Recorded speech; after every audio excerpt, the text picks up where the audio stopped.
Seperti rusa yang haus, rindu aliran sungaimu.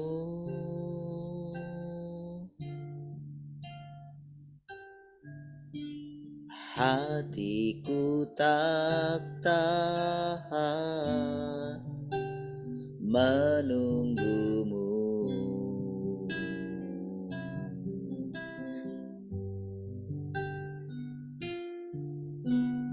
Bagai tanah gersang menanti datangnya hujan.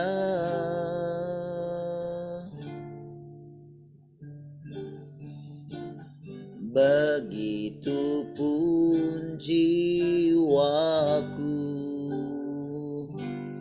Tuhan, seperti rusa yang haus, seperti rusa yang haus, rindu aliran sungaimu.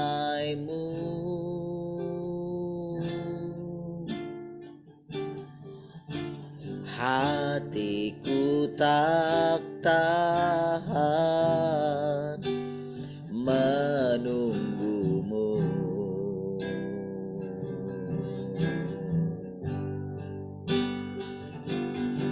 Bagai tanah gersang menanti datangnya hujan.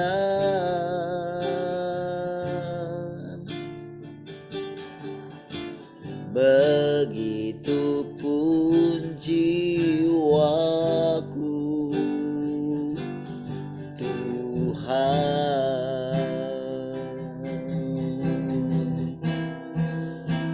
hanya Engkau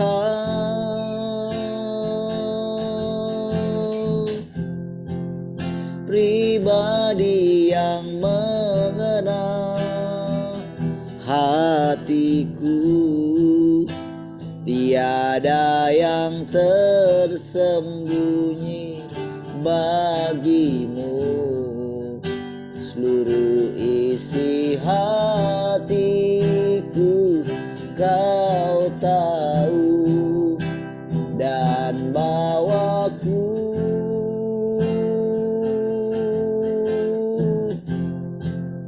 untuk lebih dekat lagi padamu, tinggal dalam indahnya dekapan kasih-Mu. Hanya Engkau, hanya Engkau pribadi yang mengenal hatiku. Tiada yang tersembunyi bagimu. Seluruh isi hatiku Kau tahu, dan bawaku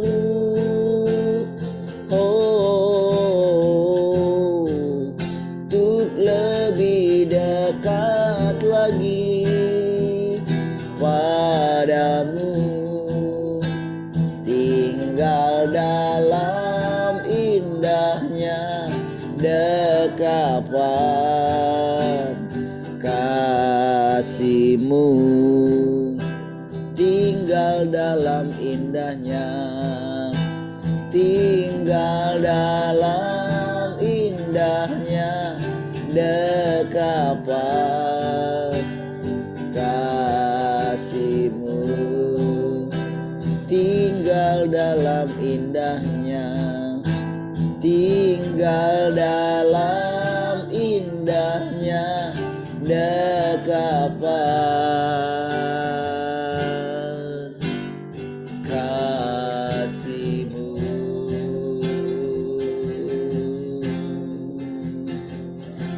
Terima kasih Tuhan,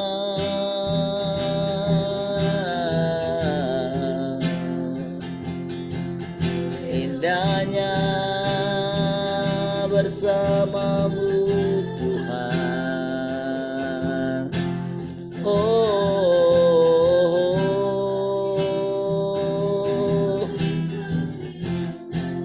terima kasih buat kasih-Mu.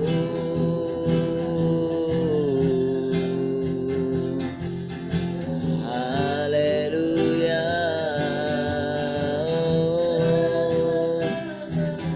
haleluya.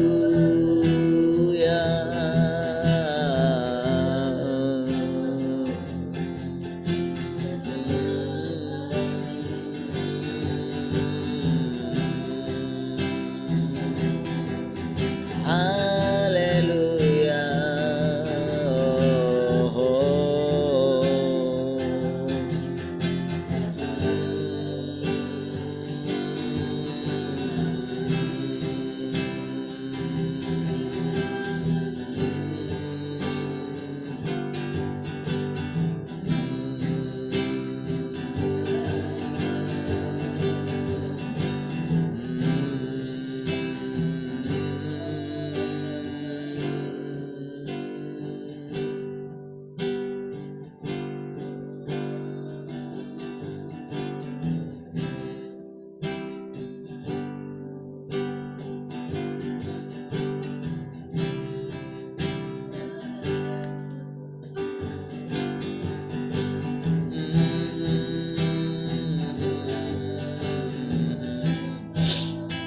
Kasih Tuhan, kami bersyukur. Ku rindu Kau Tuhan, lebih dari segalanya.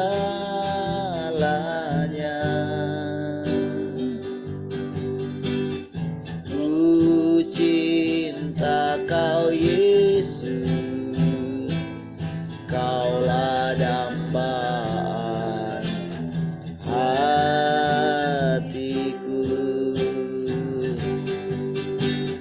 Ku rindu Kau Tuhan,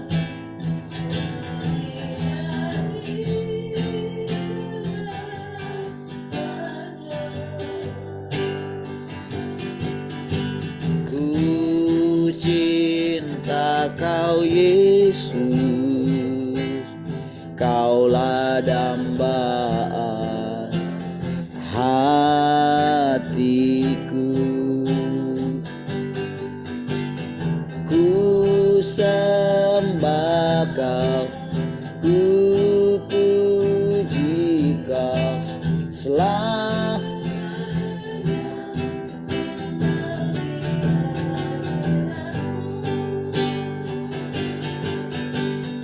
Yang ku mau menyenangkan-Mu, Yesus dambaan.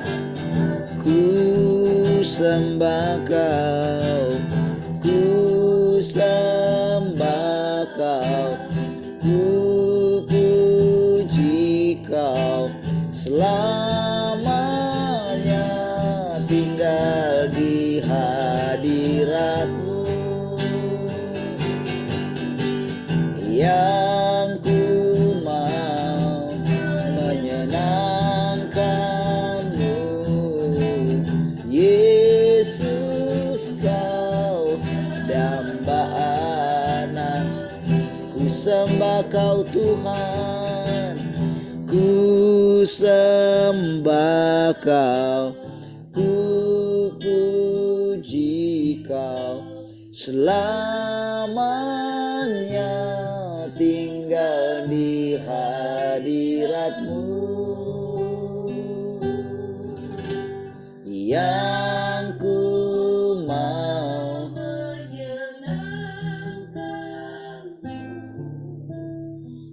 Yesus kau dambaan hatiku yang ku mau menyenangkanmu Yesus kau dambaan hatiku Yesus kau dambaan hatiku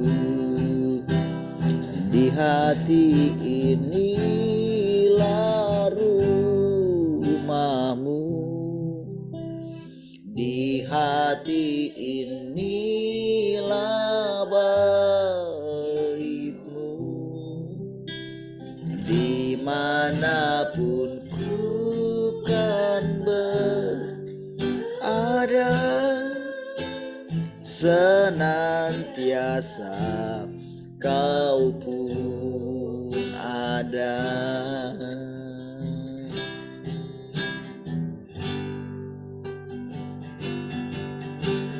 ku jadikan hati ini untuk kediamanmu ku serahkan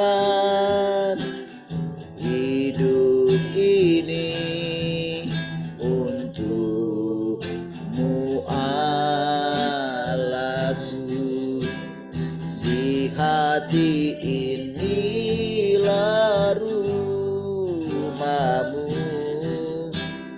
di hati inilah baitmu dimanapun ku kan berada senantiasa kau pun sekali lagi katakan di hati inilah di hati inilah rumahmu di hati inilah baitmu dimanapun ku kan berada senantiasa kau pun ada senantiasa kau pun ada senantiasa kau pun ada. Makasih Tuhan, kami persembahkan kembali hati kami Tuhan, pikiran kami, bahkan seluruh eksistensi hidup kami Tuhan, untuk kembali boleh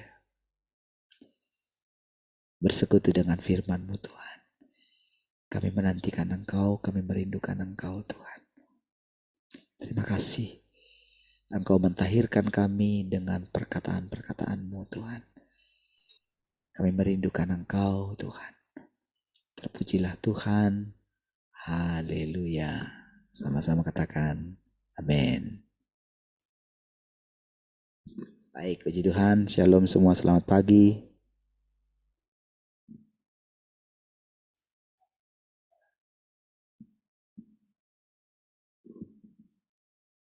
Shalom, selamat pagi semuanya.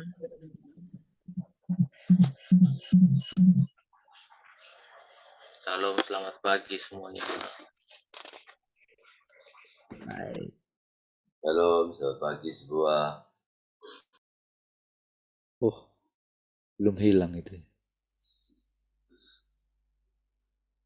Bulunya belum hilang.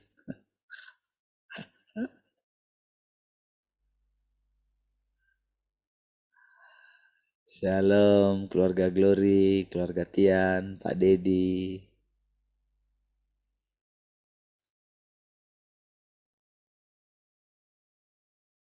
Shalom, Pak. Oke, baik. Tuhan.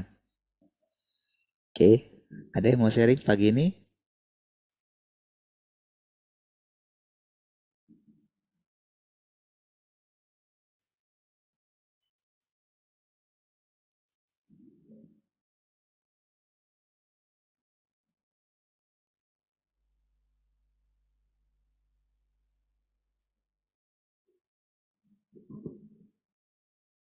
Gak ada yang mau sharing?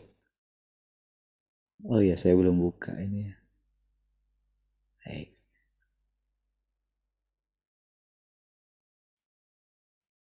Kalau tidak ada, saya share screen ya.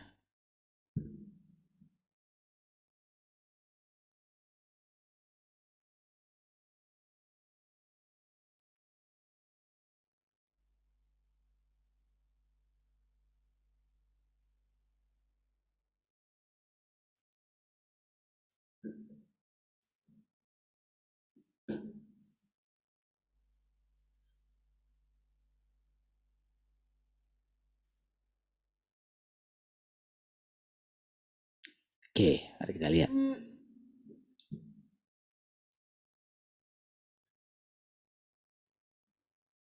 Oke.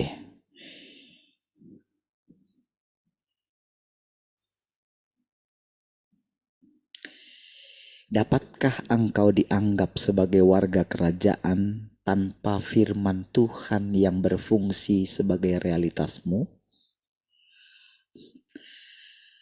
Apa sebenarnya makna percaya kepada Tuhan?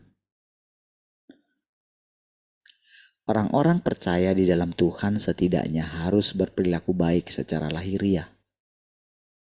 Itu gak bisa ditawar-tawar ya. Yang paling penting dari semuanya adalah memiliki firman Tuhan. Harus punya firman Tuhan gitu. Karena itu aturannya gitu. Nah, saudara, ketika di dalam hati semua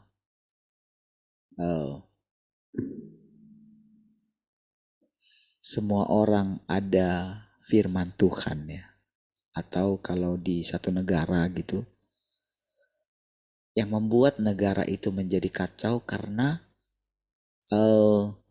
sosialisasi hukum itu tidak ada atau kurang gitu. Makanya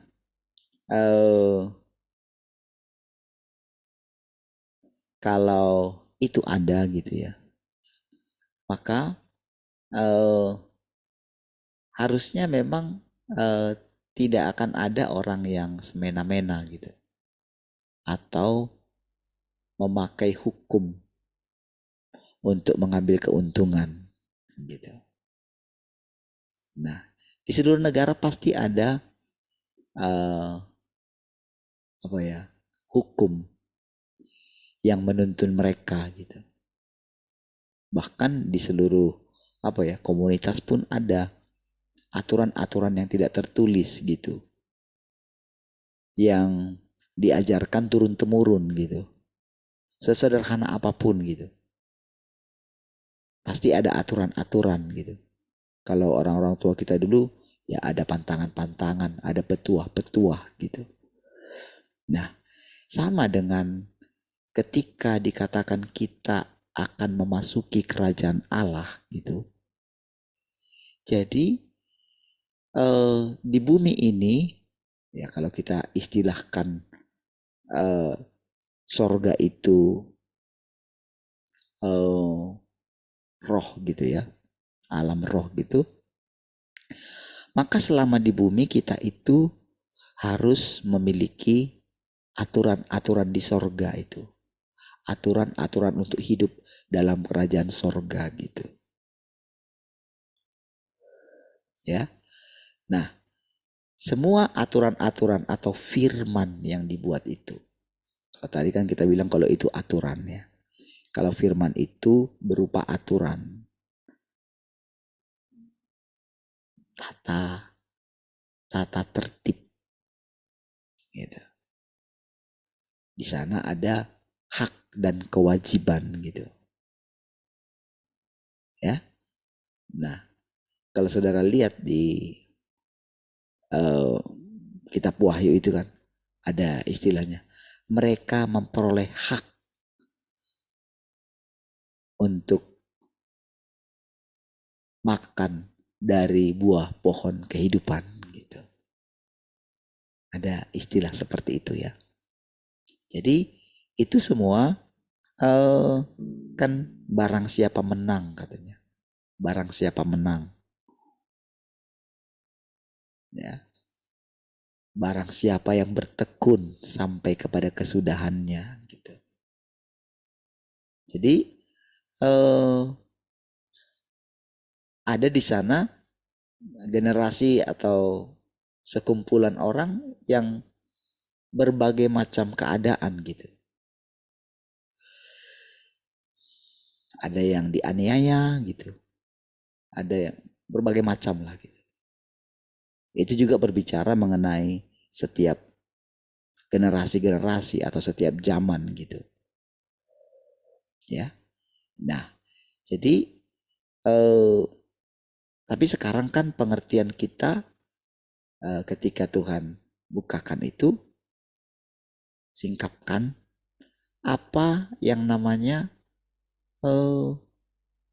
kerajaan 1000 tahun, langit baru, bumi baru gitu. Jadi yang kita kehidupan di bumi ini itu karena itu memang diciptakan gitu. Jadi itu akan berlangsung terus gitu. Jadi hidup yang kekal itu kalau ada istilah orang hidup yang kekal itu nanti, disitulah penipuannya. Makanya dikatakan saudara, dapatkah engkau dianggap sebagai warga kerajaan tanpa firman Tuhan yang berfungsi sebagai realitasmu? Tak bisa gitu. Karena firman itu adalah Tuhan yang nyata gitu. Firman yang kita hidupi, yang kita terapkan ketika kita terus mendengarkan firman. Dengan kedatangan Tuhan yang kedua kali ini saudara, kita itu kan mendengarkan setiap perkataan yang jelas gitu. Bukan seperti Alkitab. Alkitab itu saudara kalau saudara baca, kalau saudara itu kan ya selidiki semua. Di sana banyak mengandung nubuatan gitu. Apalagi tentang perumpamaan gitu. Dan para nabi-nabi itu menulis, kalau saudara baca,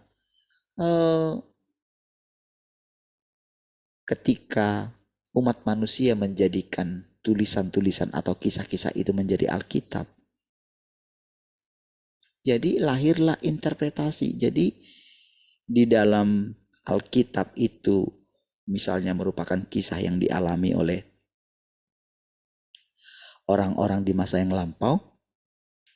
Karena jadi ketika dia dijadikan firman Tuhan, maka itu menjadi dibuat menjadi firman Tuhan itu loh.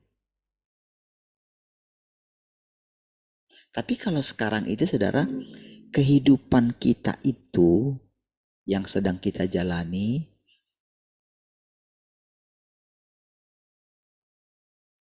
itu adalah akibat daripada firman yang sekarang yang kita dengarkan gitu. Jadi langsung berhubungan dengan hidup kita yang sekarang gitu.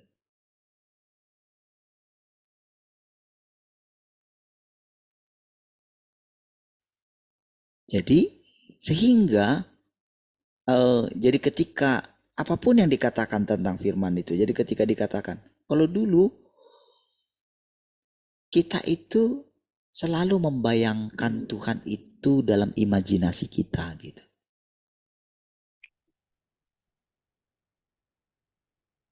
Tuhan yang menampakkan diri nanti secara roh, datang di hadapan kita, menuntun kita. Bayangan kita dulu begitu. Memang ada dalam Alkitab begitu kisah mereka. Tapi sekarang firman Tuhan itu adalah realitas daripada Tuhan itu. Karena setiap firman yang dia ucapkan itu terlebih dahulu dia terapkan gitu. Jadi bedanya begitu sekarang. Jadi ketika dikatakan berbahagia orang yang menderita, orang yang dianiaya karena aku, karena demikian juga diperlakukan nabi-nabi sebelum kamu. Kalau orang mengatakan aku sesat, melakukan orang mengatakan aku Belzebub gitu. Kalau gurumu saja dikatakan begitu, maka kamu pasti juga dikatakan begitu gitu. Artinya saudara, apa yang dikatakan itu, itulah yang dilakukan dia. Dan dia pasti lebih menderita daripada kita gitu. Itu kebenaran saudara. Makanya kita mesti mengerti arti daripada setiap firman-Nya itu. Dan kita mesti terapkan.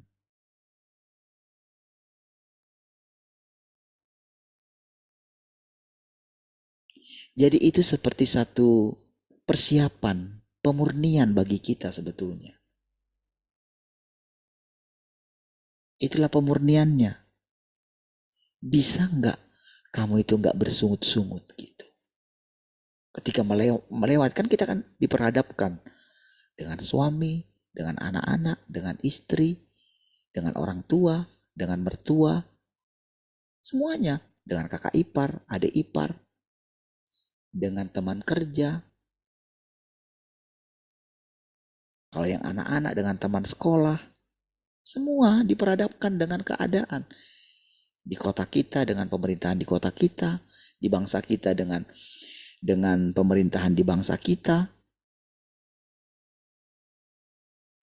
Kita diperhadapkan dengan misalnya kalau kita nonton satu film gitu kan.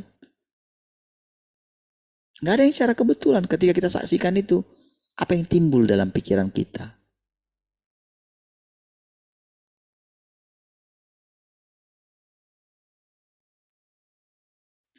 Jadi itu semua jadi latihan demi latihan.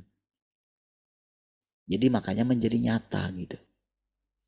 Makanya dari firman Tuhan yang kita dengarkan itu, yang kita baca itu, jadi ini saudara, ini bebas sampaikan. Jadi nggak ada lagi. Makanya jarang sekali saudara temukan di sini kata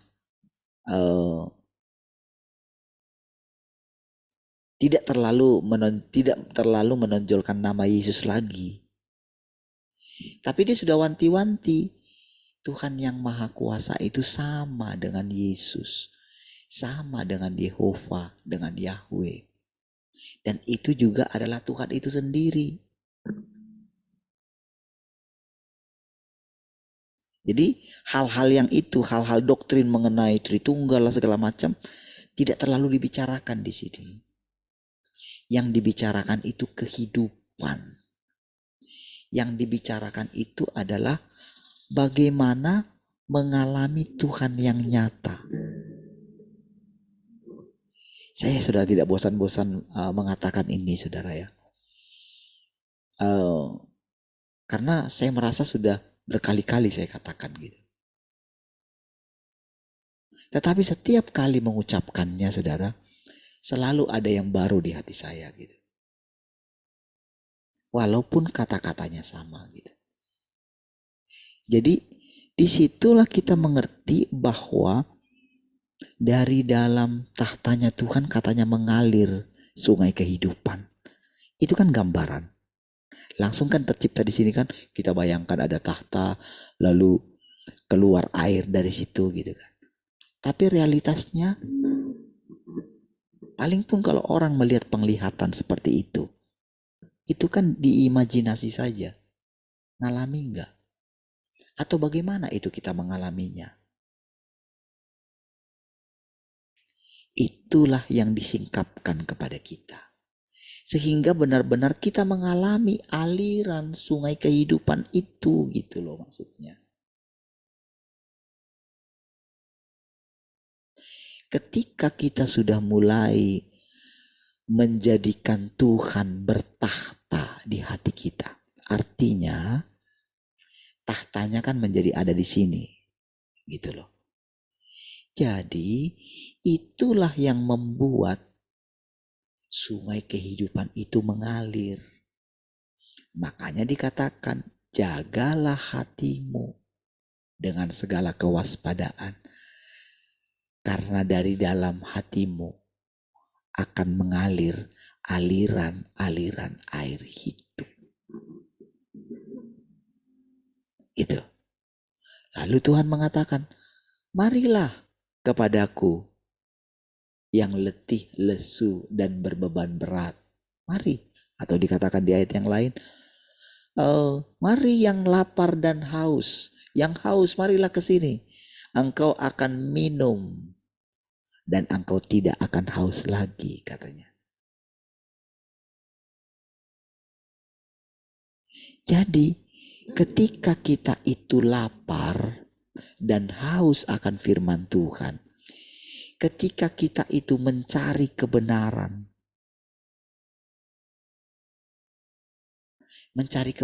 itu sebetulnya gini loh, penasaran akan hidup kita ini gitu loh. Kan kita sudah menjalani banyak sekali masa dalam hidup kita kan. Dan kita kan akan melewati masa kan lagi. Ketika umur kita sekian. Mungkin dulu umur kita 28. Mungkin ada yang belum menikah di umur segitu. Ada yang sudah menikah juga. Lanjut lagi umurnya 30. Punya anak. Punya anak dengan tak punya anak beda. Lalu anak kita menjadi besar. Tambah lagi anak kita. Kita bekerja di perusahaan A. Lalu kita pindah ke perusahaan B. Kita bekerja dengan bos yang ini, bos yang itu. Kita punya teman kerja ini. Di seluruh aspek hidup kita, itu adalah kehidupan yang akan kita jalani. Kan kita banyak mengalami gagal kan? Oke. Jadi saudara, ketika kita sudah melewati banyak hal dalam kehidupan kita ini, kita akan melewati lagi. Akan ada orang yang mati, akan ada orang yang lahir lagi. Terus terjadi kehidupan seperti itu. Jadi kita itu diajar Tuhan ketika melihat kehidupan itu. Apa nih yang kamu petik dari pelajaran itu? Gitu. Pelajaran apa yang kamu petik dari situ? Gitu.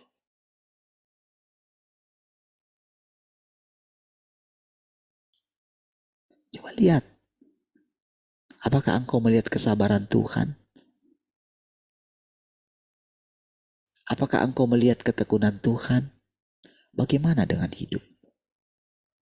Apakah engkau mulai belajar menerapkan seluruh yang difirmankan Tuhan itu? Satu demi satu tentunya. Hanya yang diperhadapkan kepada kita gitu loh. Makanya saudara, kalau dikatakan itu orang-orang percaya. Jadi apa sebenarnya makna percaya kepada? Apa sebenarnya makna percaya kepada Tuhan? Kan? orang-orang percaya di dalam Tuhan setidaknya harus berperilaku baik. Jadi itu standar yang paling kecil gitu loh. Jadi kalau berperilaku baik itu saudara kan bisa ini kan.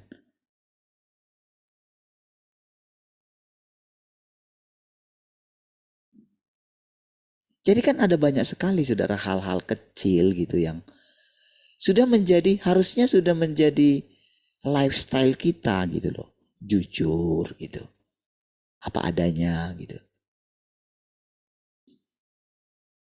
Saudara, orang-orang dunia ini saudara, mereka itu ada satu hal yang kalau saudara perhatikan gitu ya. Semakin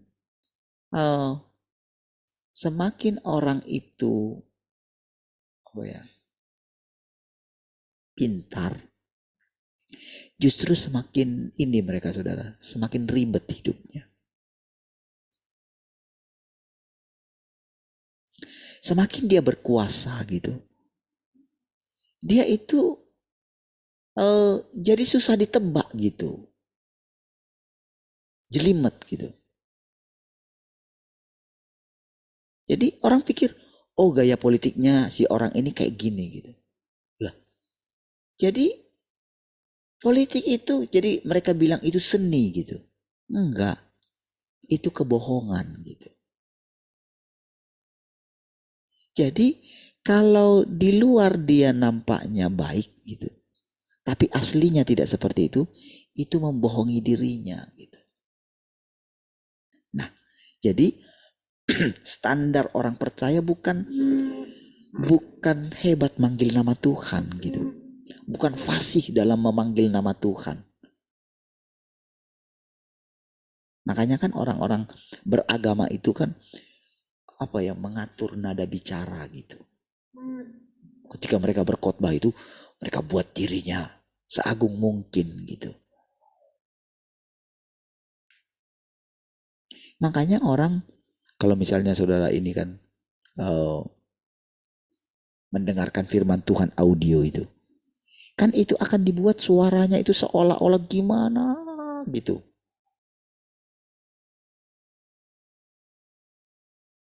Apakah begitu suara Tuhan? Tidak. Tuhan yang nyata itu seperti suara kita sendiri. Makanya Tuhan itu bagi kita sendiri. Gimana gaya kita bicara? Ya seperti itulah gitu loh.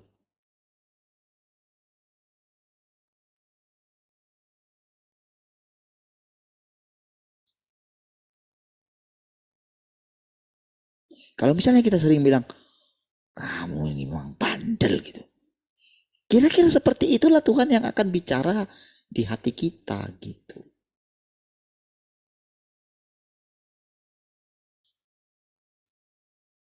Jadi dia apa adanya gitu. Apa adanya. Itulah sebagian daripada arti dia menjadi manusia. Firman itu menjadi daging. Sampai nanti seluruh hidup kita ini ditaklukkan. Makanya dikatakan, dapatkah engkau dianggap sebagai warga kerajaan tanpa firman Tuhan yang berfungsi sebagai realitasmu?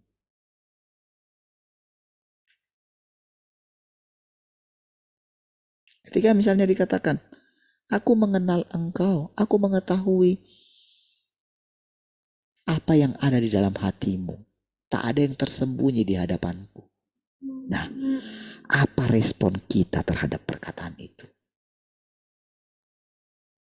Mulaikah ada di sini setiap kali kita mau ngambil tindakan, setiap kita mau bicara, kita berhati-hati bicara?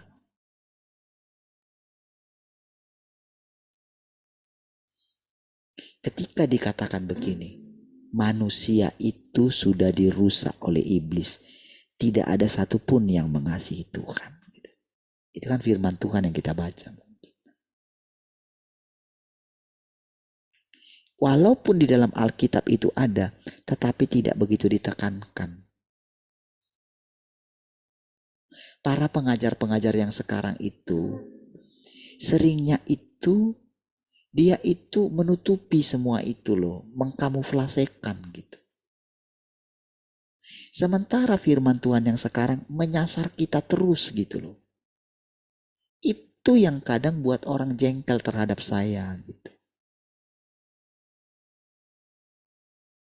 Tapi jengkel terhadap saya itu, kalau saya menghidupi firman-Nya dan memang diperlakukan firman seperti itu, berarti orang yang jengkel terhadap saya itu karena mengucapkan firman yang memang menyasar saya. Maka orang itu bukan melawan manusia, tapi melawan Tuhan yang sedang menampakkan diri. Demikian saudara. Makanya ketika kesadaran kita akan Tuhan itu makin kuat, maka jangan heran saudara. Penghakiman itu menjadi nyata gitu loh. Saudara mesti belajar itu. Ini saya katakan karena ngalaminya. Saudara juga akan ngalaminya gitu. Saudara akan merasakan kejengkelan Tuhan gitu.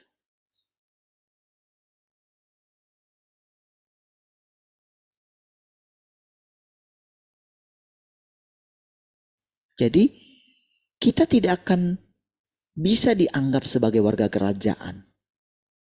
Jadi kalau kita tidak punya realitas daripada firman itu. Makanya dikatakan tidak semua orang yang berseru kepada Tuhan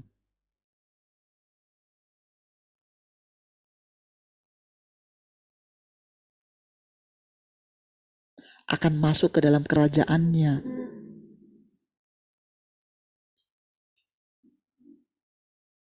Tetapi orang yang mengenal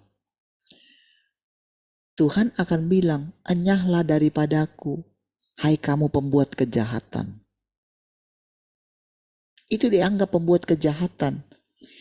Karena gak pernah dia mengalami dihajar oleh firman gitu loh.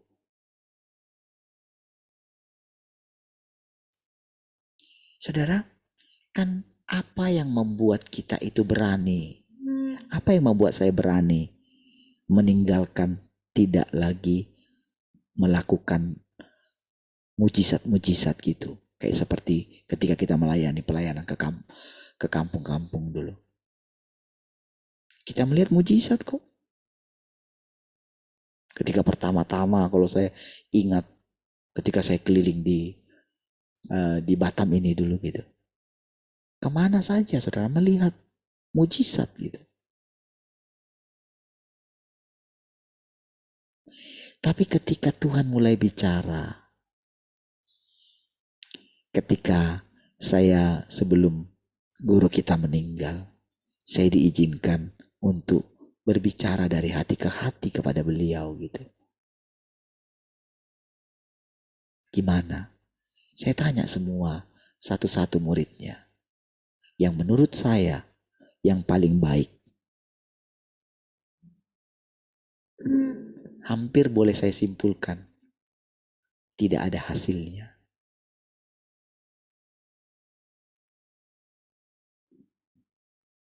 Apalagi pada waktu itu saudara, ada yang berkhianat gitu. Mengambil muridnya di kota yang lain gitu. Wah itu sangat ini sekali saudara. Kalau saya boleh rasakan tuh.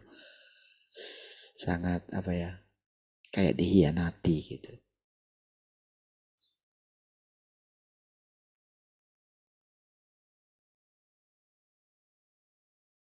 Saudara, pada waktu itu mungkin guru kita tidak sadar kalau sedang dihajar. Karena dia itu hanya mendengarkan suara Tuhan.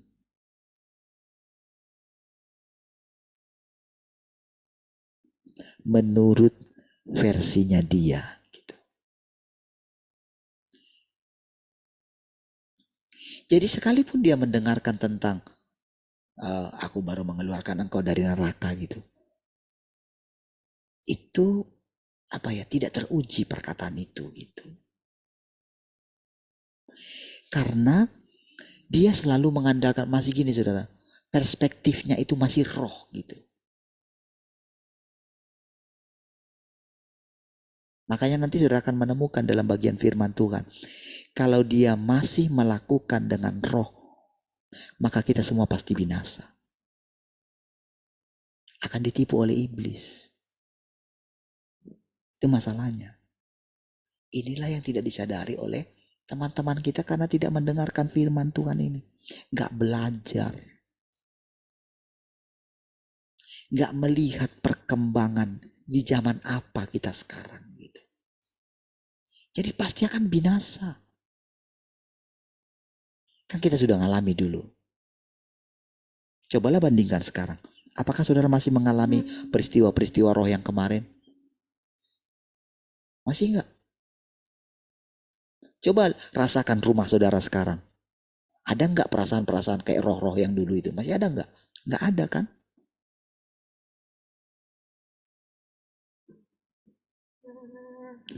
Karena iblis itu juga roh gitu.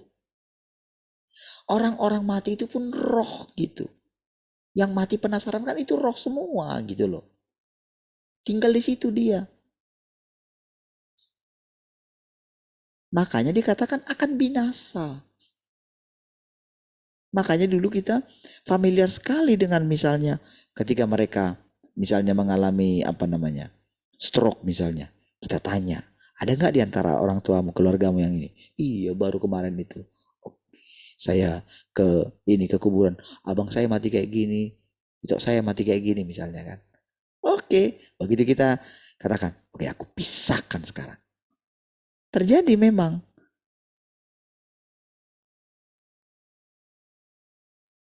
Tetapi selanjutnya itu yang lebih parah. Iya saudara. Jadi orang itu jadi kayak gini. Jadi begitu orang begini, jangan-jangan ada di sini. Itulah yang membuat roh-roh itu masuk lagi dalam kehidupannya.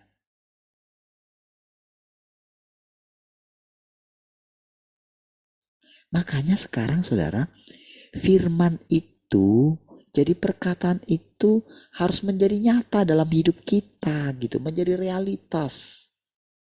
Makanya dikatakan makan dan minum firmannya dulu. Jadi begitu nanti kita itu menghadapi, jadi kita makan minum firman ya,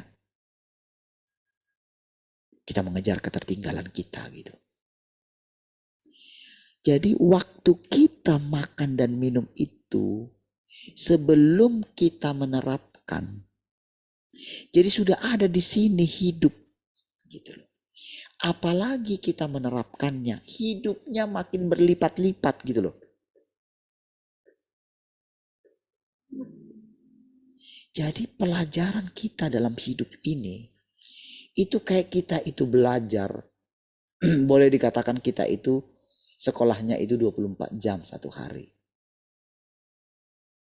Bahkan kadang kan kita bermimpi juga kan. Dari mimpi itu kita jadi tahu keadaan kita juga. Nggak ada yang secara kebetulan yang kita alami. Hebat sekali saudara. Jadi apa yang dialami oleh Tuhan dulu? Kan dikatakan gini, maka Roh Kudus membawa dia ke padang gurun untuk dicobai. Oke? Itu kan yang dialami oleh Tuhan.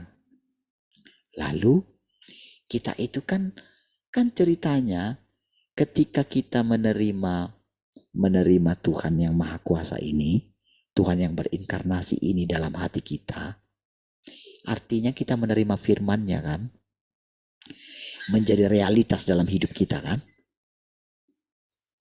Jadi sama, Roh Kudus juga akan membawa kita kepada situasi-situasi tertentu.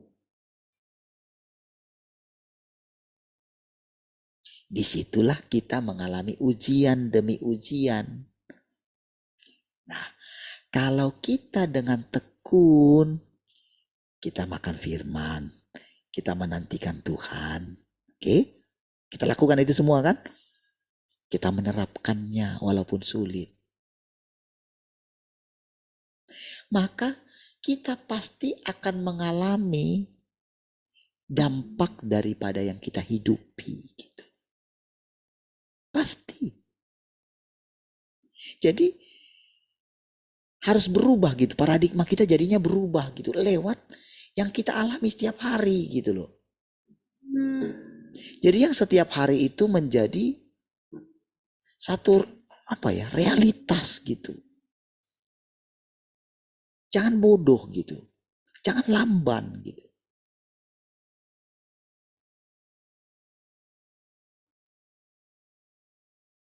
Cepat berubah.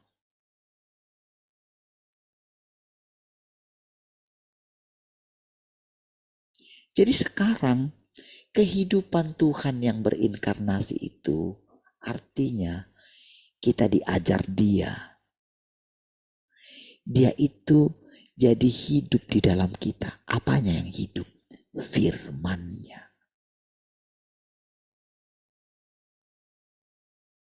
Maka kita pasti akan merasakan Roh Kudus menghibur kita, malaikat-malaikatnya datang melayani kita. Kita akan melihat semua itu.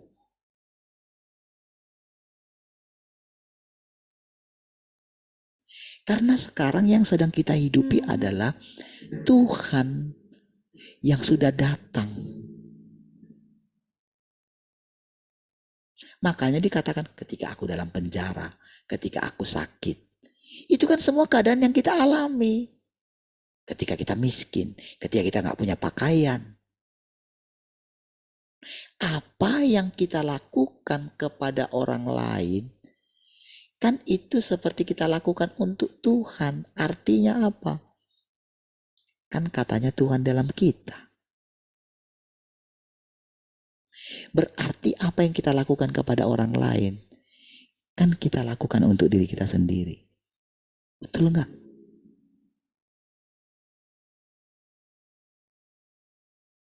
Kan karena kita membayangkan kita pernah mengalami seperti itu. Kita kan jadi nggak sombong kan. Melihat orang yang gagal hidupnya. Setiap yang diperhadapkan kepada kita gitu loh. Makanya Tuhan Yesus dulu kan, dia pergi kemana aja gitu kan. Kan dia dituntun. Tapi dituntunnya tuh nggak kayak gini. Kamu pergi ke sini. Nggak selalu begitu. Dia jalanin aja kehidupannya.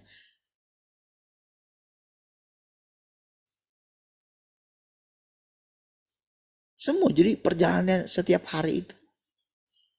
Jadi kita pun demikian saudara. Kemanapun kita pergi, selalu ada Tuhan di sana. Artinya apa saudara?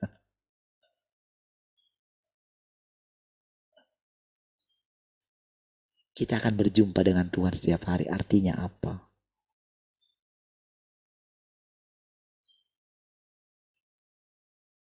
Setiap yang diperhadapkan kepada kita harus ada hikmatnya. Kebijaksanaan kita bertambah, saudara. Itulah yang membuat kita nanti jadi punya minyak untuk melanjutkan hidup kita. Selanjutnya, saudara, kalau kita itu murung, yang ada roh-roh murung yang lain yang akan mengerumuni kita. Kalau kita jengkel, orang-orang yang jengkel di sekitar kita akan berkumpul dengan kita. Semuanya begitu.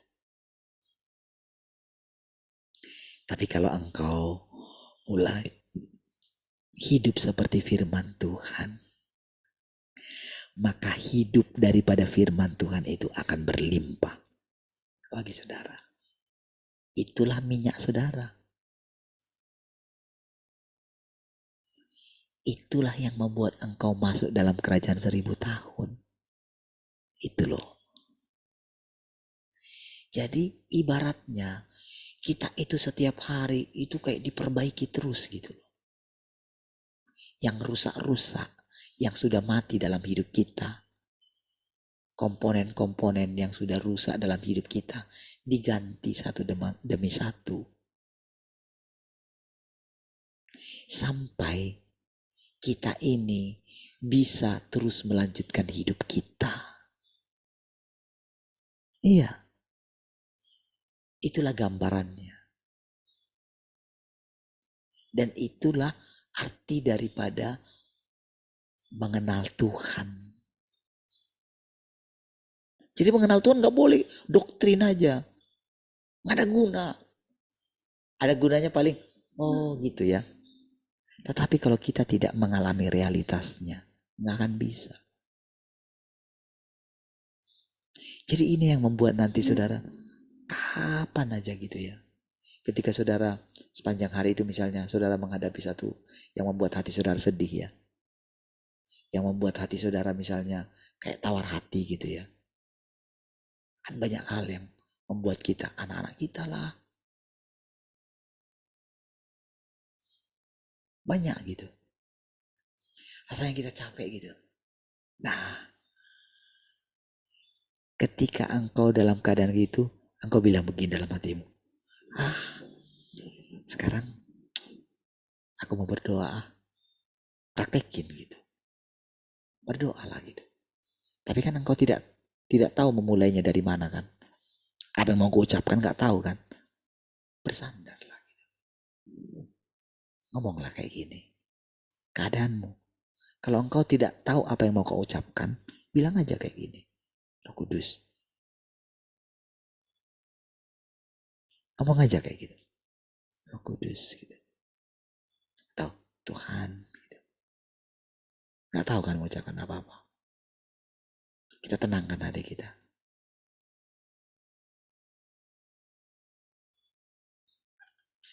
Kenapa kayak gini ya Tuhan gitu. Ngomong kayak gitu. Tenangkan saja. Jadi kalau kita terus berlatih seperti itu, maka kita akan mengenali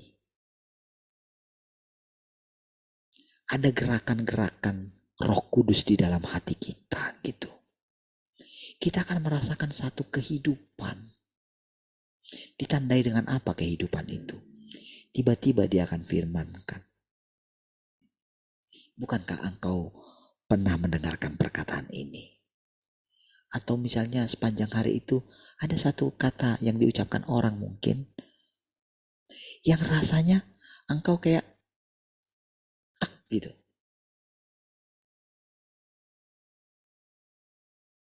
Ada banyak sekali caranya saudara. Dan ketika engkau melakukannya setiap hari, apa yang kau rasakan? Kenali. Damai enggak? Hatimu mantap enggak?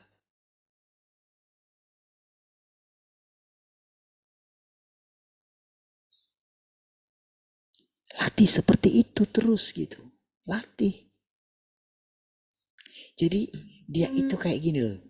Kalau kita tutup, misalnya kita tutup hati kita untuk satu masalah tertentu gitu. Dia nggak bisa terobos. Tapi dia cari yang lain gitu. Jadi kayak dia air gitu. Jadi kalau misalnya tembok kita terlalu tinggi gitu ya. Kita buat tembok gitu kan. Lalu air itu datang, dia kan nggak bisa nerobos kan. Dia halang gitu. Tapi kalau terus kita datang, maka air itu kan makin tambah dia kan. Lalu dia meluap gitu masuk. Dia cari celah. Seperti itulah kehidupan orang yang mencari kebenaran.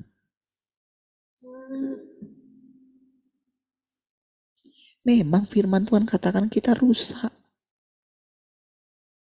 Tahu saudara arti daripada firman itu? Ini nggak ada yang menjelaskan kepada saya dari orang lain gitu. Ini lahir sendiri, hikmatnya begitu.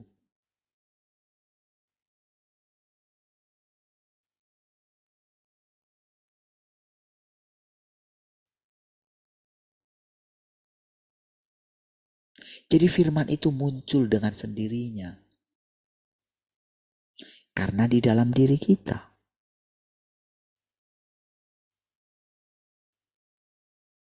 Bagaimana mengucapkan setiap kata-kata ini gitu. Itu dari ketika merenungkan, dia menjadi nyata. Jadi semua dari apa yang saya alami ketika misalnya ceritakan kepada saudara, begini-begini, kenapa bisa dengan yakin gitu.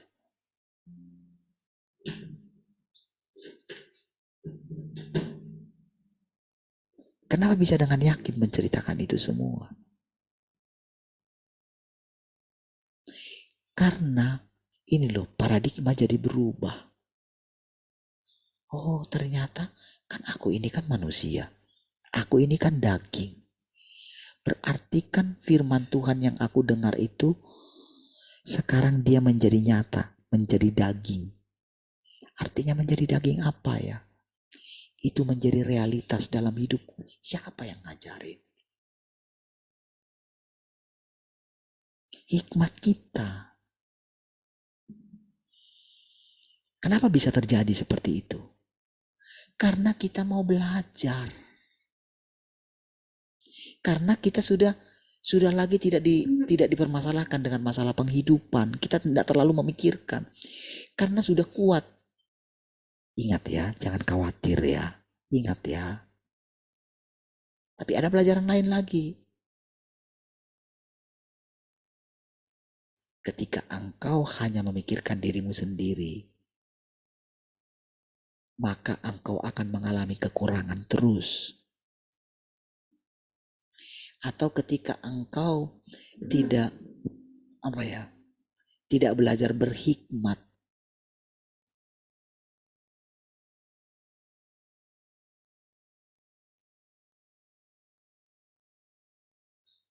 maka engkau akan terus mengalami kekurangan. Jadi ada hal-hal di situ. Jadi kehidupan setiap hari. Tapi begitu kita lewat dari situ, kita nggak peduli lagi. Karena kan kita menganggap sekarang, kalau kita mengalami penderitaan, oh, gak apa-apa. Aku nggak tahu masalahku di mana sekarang. Tapi yang aku tahu, Tuhan dengan tekun melakukan pekerjaannya dalam aku. Aku ini pekerjaan Tuhan. Disitulah baru Tuhan itu bisa bekerja. Jadi saudara, pelajaran kita setiap hari, disitulah kita melihat, oh seperti ini nanti orang yang tinggal dalam kerajaannya ya. Makanya gak bisa masuk orang takut ya. Makanya gak bisa orang masuk orang yang takut kehilangan nyawa ya. Oh ini yang membuat aku bisa punya pikiran hidup selama-lamanya ya. Itu loh, jadi firman itu menjadi realitas.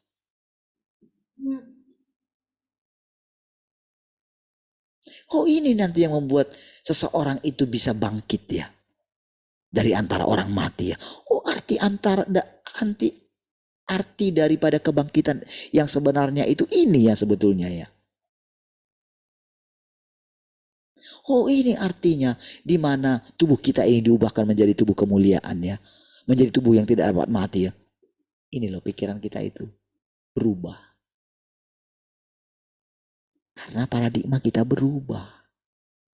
Iya ya. Katanya Tuhan ada di dalam aku. Tapi kok aku masih khawatir ya. Berarti kan gak betul dong Tuhan dalam aku. Gitu loh. Katanya Tuhan dalam aku. Tapi kok aku ini emosian ya. Berarti gak betul dong. Berarti ini iblis nih. Tapi di waktu yang lain. Kita misalnya ada kejengkelan terhadap orang lain. Loh harusnya kan Tuhan gak jengkel. Lah kamu pikir Tuhan itu mati? Jengkel dong. Tetapi dia itu tidak memusingkan, tidak tinggal dalam kejengkelan hatinya. Ketika dia datang, dia ketok pintu kita. Kita lagi sibuk, dia tunggu kita. Kadang-kadang saudara sampai 24 jam. Kita sibuk sekali dengan diri kita. Tapi tahu nggak? Oh, dia sabar. Nanti ya, siapa tahu suatu saat dia ini. Nah, tetapi setiap kali saudara datang kepada dia, langsung dia buka pintunya. Waduh, kita malu nggak? Kalau kita terus diperhadapkan kayak gitu, kita malu nggak? Kita ciptaan dia raja Setiap kali kita ke depan pintu raja itu, pintu rumahnya raja, pintu langsung dibukakan gitu, karena dia senang sekali gitu. Karena kan dia beda sama kita, hati dia bersih, dia nggak menyimpan kesalahan kita gitu loh, karena dia sudah tebus di atas kayu salib kan gitu kan. Jadi ketika kita datang, langsung dibukakan pintu. Ketika dia datang ke tempat kita, ya kan, dia mau curhat nih sama kita gitu kan. Kita sibuk dengan diri kita sendiri. Lama-kelamaan kita malu nggak? Waktu kita mulai agak malu, mulai merasa malu gitu, tahu nggak? Langsung ditenangkan hati kita. Sudah. Iya, seperti itu loh.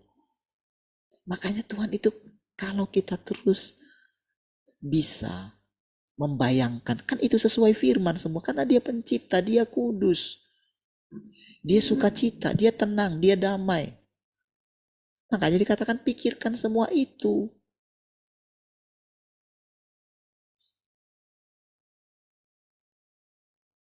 Jadi ketika rasanya kita dihajar, kita tidak akan berontak lagi gitu. Dihajar itu berbagai macam ya. Kalau kita terus masih mendumel gitu kan. Alapan gak sih kan? Kalau kita terus dumel, misalnya kita dipadamkan bersungut-sungut. Oh kamu ini belum lolos nih. Belum lolos nih. Belum lolos nih. Nah kita, sudahlah. Ketika dalam keadaan itu, engkau cari Tuhan. Cari sendiri. Kan saya sudah katakan kan gak sulit kan. Dia bukan raja yang bengis. Dia bukan kayak raja-raja di bumi ini, saudara. Dia raja yang sangat sederhana. Gitu.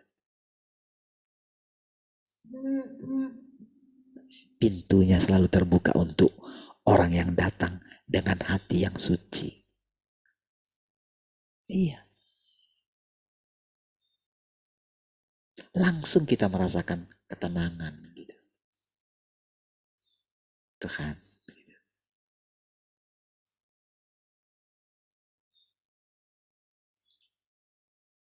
Walaupun kita nggak mendengarkan kata ya, kita sudah mendengarkan kata ya. Sesuai dengan ini kita loh, sesuai dengan temperamen kita.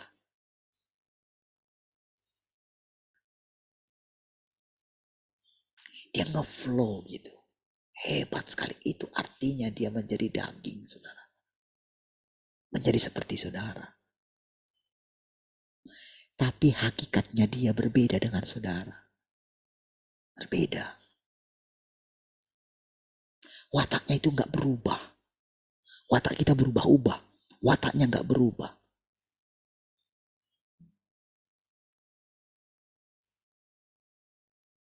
Dari situ nanti saudara, firman yang kita dengarkan itu kaya sekali gitu. Sampai membuat kita itu punya watak seperti wataknya Tuhan. Gitu. Makanya nanti ada istilahnya, dia meninggalkan kita.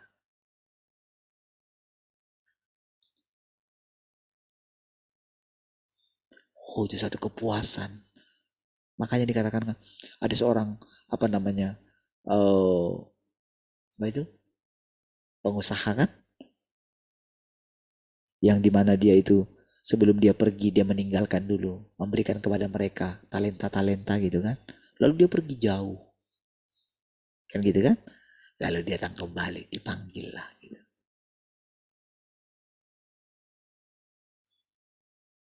Sekarang firman itu menjadi nyata. Gimana nih setelah sekian waktu lamanya? Gimana nih? Gimana kamu menjalani hidupmu? Sekarang gak perlu nunggu waktu lama. 1 hari. Gimana? Ditunggu nanti 1 bulan. 1 tahun gimana? Lamban gak? Mulai gak ada nilai juang di dalam kita.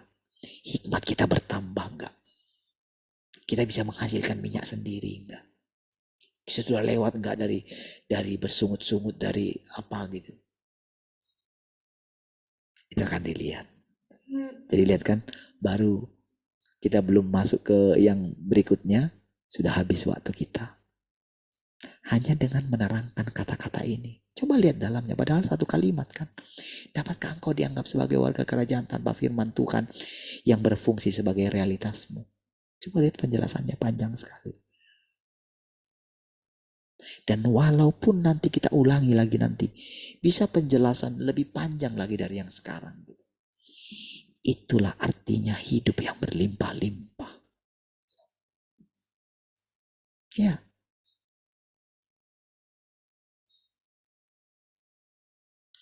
Itulah nanti yang akan menggantikan semua kesenangan dunia yang ditawarkan oleh dunia ini. Kan semua kan selalu kan promosi-promosi kan. Berbagai macam. Lihatlah kalau saudara buka YouTube saudara. Kalau saudara buka misalnya, itu kan terhubung semua. Kalau saudara punya Shopee, punya Tokopedia, itu terhubung semua kan. Ketika saudara misalnya cari apa di Tokopedia, coba buka Facebook. Pasti itu yang ditampilkan di Facebook. Terintegrasi semua sekarang.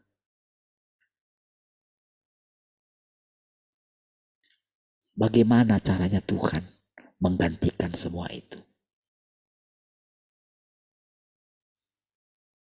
Nanti dia akan ajari kita, coba. Yang dicari oleh semua orang ini. Kan itu yang membuat mereka menderita kan. Kan karena seseorang pengen punya sesuatu yang dipunyai orang lain. Kan itu yang membuat mereka berusaha mati-matian untuk mendapatkan itu kan. Dengan berbagai macam cara.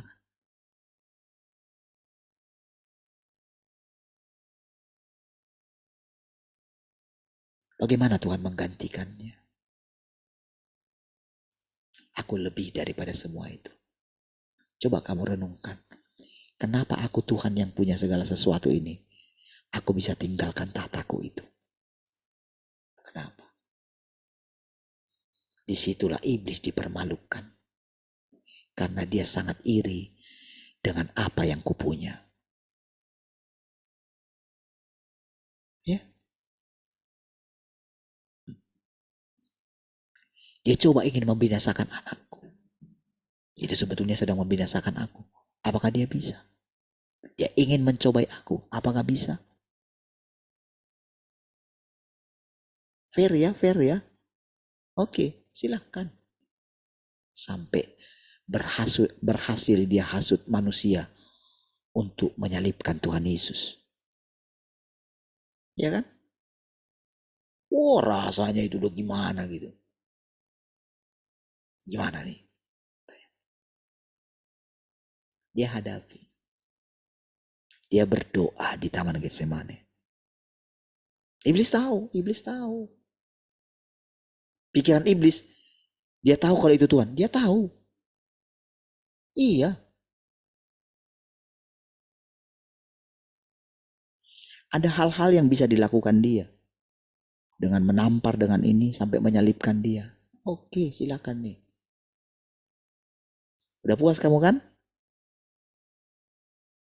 Sampai dia minum mungkin darahnya Yesus itu kan. Kamu sudah puas? Kamu sudah lihat kan aku serendah itu kan? Udah puas kamu? Lalu dia bangkit. Dan Alkitab mencatat orang-orang tawanan yang ada, yang ditawan oleh dia, yang tak bisa melihat kehidupan. Seperti Abraham, seperti Ishak, seperti Yakub, seperti Daud, seperti Samuel, di mana mereka tersandera semua di sana. Ketika Tuhan turun ke dunia orang mati, mereka dibawa semua. Oh, mereka menyaksikan itu. Semua yang dikatakan Tuhan, saatnya akan tiba dan sudah tiba. Oh, saudara.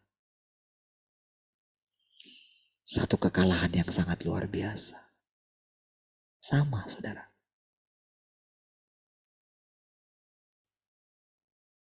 Ketika kita keluar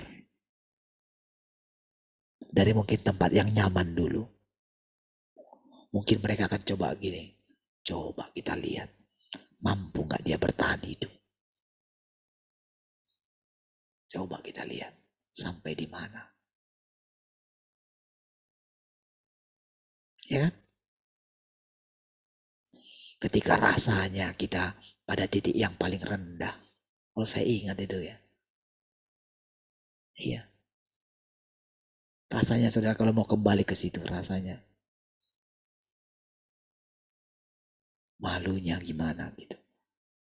Dan tiap hari lewat dari depan gereja itu saudara. Tiap hari.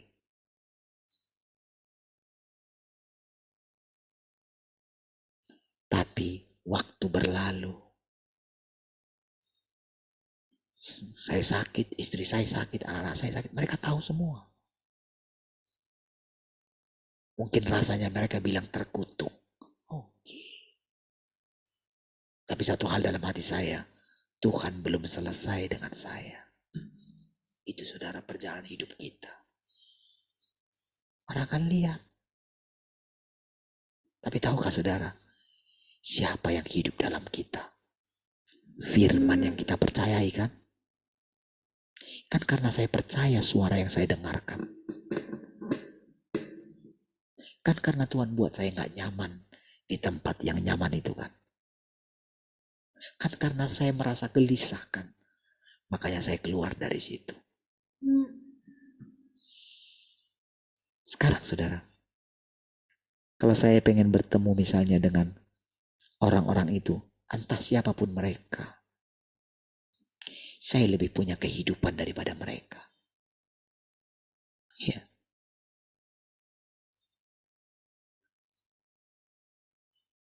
Kalau misalnya ada Tuhan di situ, mereka akan bilang, kamu harus dengarkan orang ini bicara. Iya.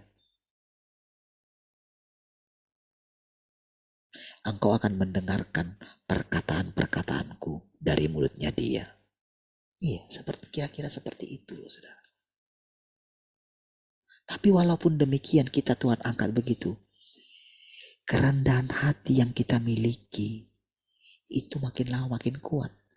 Karena kita menjadi bijaksana. Karena firmannya itu kita makan. Kita terapkan menjadi realitas dalam hidup kita. Perkataan Tuhan yang mengatakan kalau engkau mau lebih besar daripada yang lain, engkau menjadi pelayan bagi semua. Walaupun seperti itu Tuhan angkat seseorang kita. Gak ada lagi saudara. Enggak. Kita gak akan meninggikan diri. Wah walaupun ada, ya sedikit lah gitu. Tapi kita cepat berubah. Gitu. Karena kita langsung mendengarkan. Misalnya ketika kita berjumpa dengan orang, menasihati orang. Nanti setelah itu kita pulang. Dia akan nasihati kita. Iya, kita langsung mendengarkan nasihatnya. Bahkan kalau kita itu rasanya itu lancang bicara gitu, dihajarnya. Tapi karena kita sudah menyerahkan hati kita, kita menjadi tenang. Itulah artinya seseorang yang mempunyai realitas firman Tuhan. Orang seperti inilah yang menjadi warga kerajaan Allah. Saya harap kita bisa mengerti ya. Mari jalani hidup kita hari ini. Nikmati sepanjang hari ini. Dengarkan pimpinan Tuhan sepanjang hari ini menuntun kita. Mari kita berdoa. Terima kasih Tuhan, kami bersyukur pagi hari ini. Terpujilah Tuhan untuk selama-lamanya. Terima kasih Tuhan. Kami sangat menikmati Engkau hari ini. Haleluya. Semua orang mengasihi Tuhan sama-sama katakan amin. Baik, puji Tuhan. Tuhan